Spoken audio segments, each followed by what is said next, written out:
Oğlum, ıdıp ber dep boda aldım. Şak bu tüğertte burun şagda bolgan jöңirgin.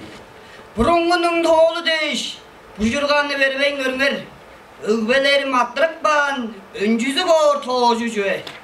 Kaygancıktı toğul şagda, kaptagayның jeri değeri. Şına dağlar huulgazın, şınap kandı durgan ikmon. Ertenginin ertesinde, ene hünnin ada jerige.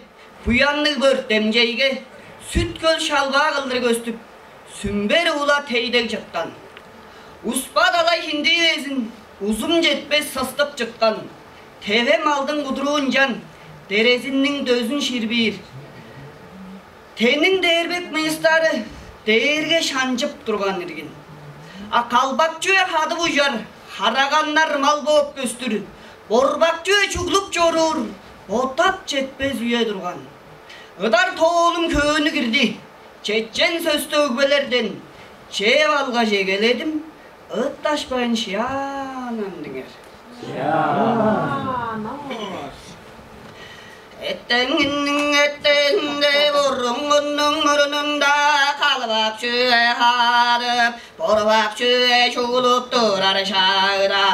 Tenning uzun bıyızı deringe şaştıktan tevenin yolda kuduru şerige döyelip durar şağıda. Süt gölü şalıba sümbera kula tey durar şağıda.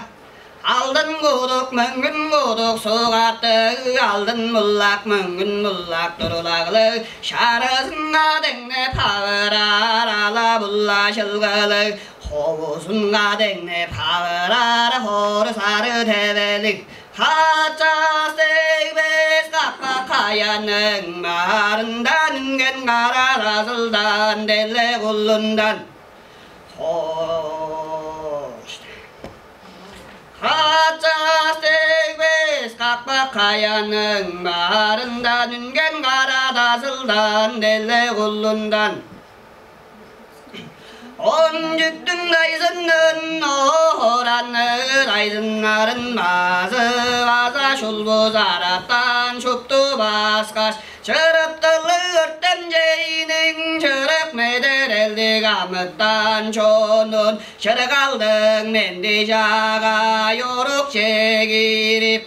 O büyük şortu taybın çıtta yortakı yörtten yeynin erezerlik madroğlu boğatta yerge dava tөгüzünün tolunga englerge saybın boğatta yoyun oya çirin çire şortap çoru yuvarganda şu engirgin oy.